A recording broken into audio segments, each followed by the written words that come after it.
Chancellor Rachel Reid is expected to reveal a £20 billion black hole in the public finances today. Chancellor of the Duchy of Lancaster, Pat McFadden, joins us live from Westminster now. A very good morning to you.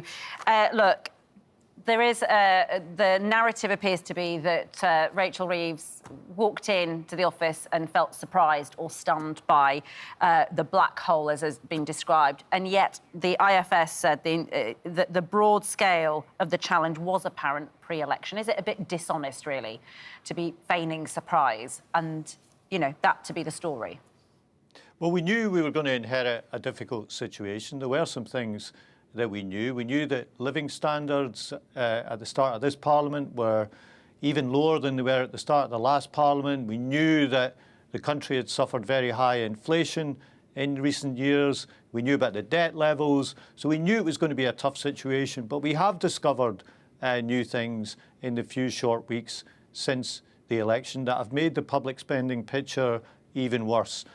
For example, the country's reserve being used to fund unfunded asylum pressures as a result of the failure of the government's asylum and immigration policy, the costs of the Rwanda scheme, hundreds of millions of pounds more than the public were being told about, a letter on the desk of the Education Secretary with a pay offer for teachers that the public weren't told about during the election, and more. And the Chancellor, Rachel Reid, will reveal all of this to Parliament when she makes her statement this afternoon. Pat McFadden, can I just put to you some of the comments we've had on the email and Twitter into us this morning?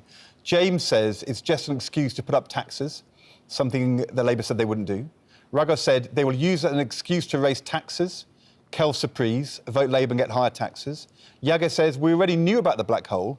This is just Labour making the excuses ready to raise taxes. Those were the first three on the list I've got in front of me. I mean, whether or not it was a surprise for you to discover this, you are using this in order to say to people, we're going to have to raise some taxes. Well, that's not what the Chancellor will be saying today. Instead, she's going to be making some very difficult spending choices. We fought the election on a platform of economic stability, that's the foundation for growth, and we will stick to that, and that's what she's going to be talking about today. So people won't hear about tax rises today, but we do have to be candid with the public about the situation that we inherited. And when it comes to tax, there's been a very revealing comment from the now Shadow Chancellor, Jeremy Hunt, because you'll remember that during the election, the Tories promised £17 billion a year of tax cuts. He's now admitted to his shadow cabinet that they couldn't have afforded those this year, which shows that they knew more about the public spending picture and the reality of the pressures that they'd lost control of than they were admitting during that general election a few weeks ago. But what we know that the Chancellor is going to say today is the date of the budget. And the budget is going to be in the autumn. So she's not announcing tax rises today. But when our viewers say, isn't this just preparing the ground for the fact that some taxes are going to have to go up in the autumn? I mean, the choice for you, Pat, is either you borrow more or you're going to have cuts in public spending in the next few years outside a small number of protected areas, or there's going to have to be some tax rises. And, I mean, isn't this about taxes needing to go up in the autumn budget? Well, we said certain things about tax during the election, about not raising the rate of income tax or VAT or national insurance. Those commitments hold. People won't hear about tax today. What they're going to hear today is a responsible government responding to a very, very difficult situation it's inherited. And what people should expect today is some quite tough decisions on spending. And those are difficult to take, but we have to respond to the situation that we have inherited.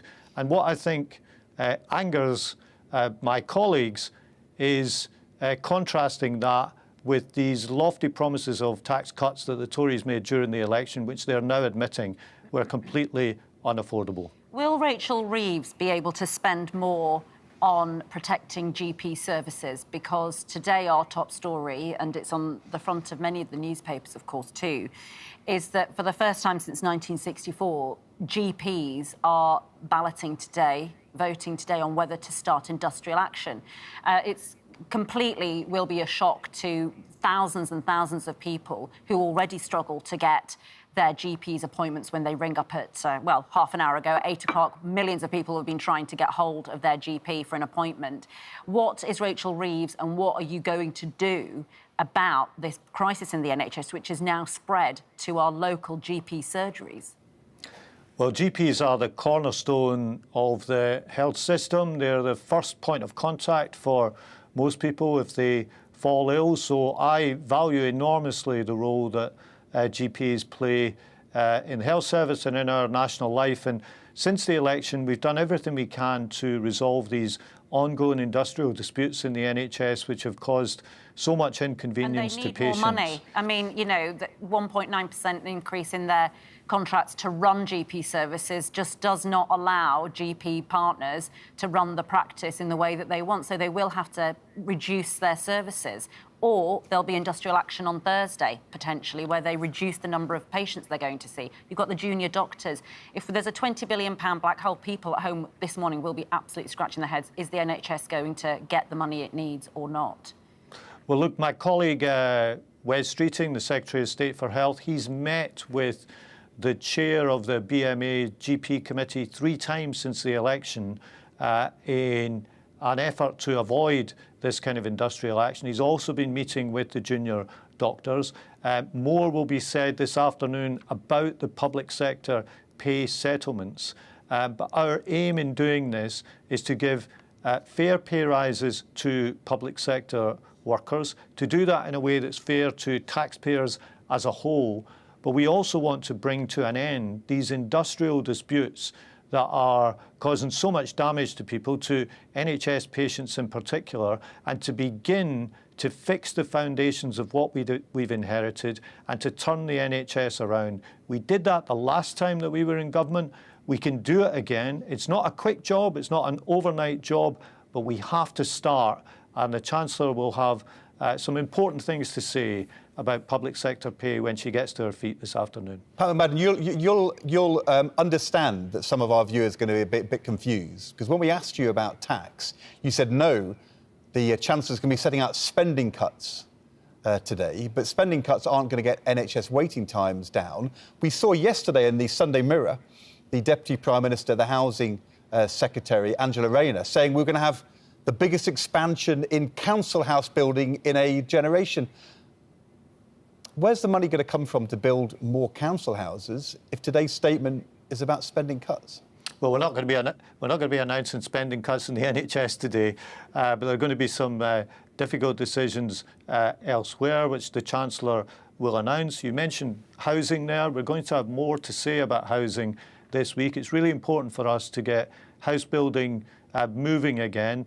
There'll be many people watching this programme for whom the dream of home ownership or renting a home at a decent amount seems something they couldn't achieve, and that's a really bad thing for our society. So we take house building very seriously. Council housing, Pat McFadden, council housing, publicly funded social housing, council housing. The Angela Rayner interview yesterday, her article says it's going to be going up. Is there going to be more money this week for more council housing?